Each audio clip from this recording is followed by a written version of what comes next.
Hello and welcome to another devotional thought from Fairview Lutheran Church.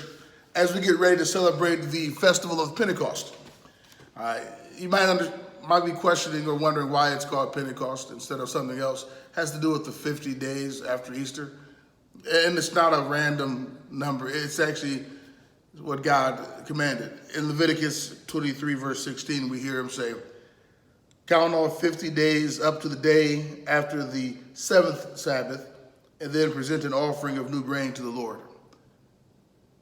50-day count. That's what they were celebrating after Jesus' resurrection. 50 days after the Sabbath, they were celebrating. And it's really a harvest festival. It's a festival to recognize and remember that what you have, your blessings of food especially, come from God.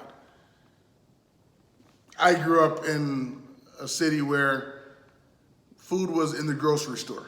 I never had to raise any crops, grow any crops. I never had to butcher any animals. I never had to grow any animals. I never had to milk any cows. I have fished, but that was done poorly on a number of occasions. And so sometimes you forget where your food comes from.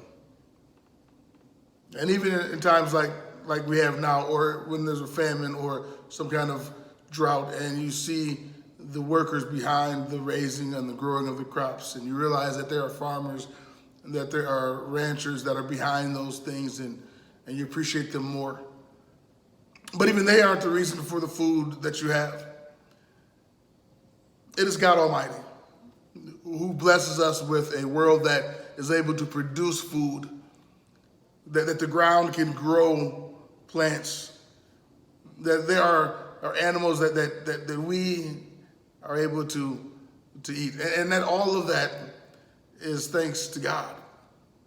So during this time, as we look at the festival of Pentecost coming up and celebrating it on Sunday, let's not forget what it was originally for. It was a festival of harvests, and it was on that Pentecost that God brought a great harvest of believers into the kingdom.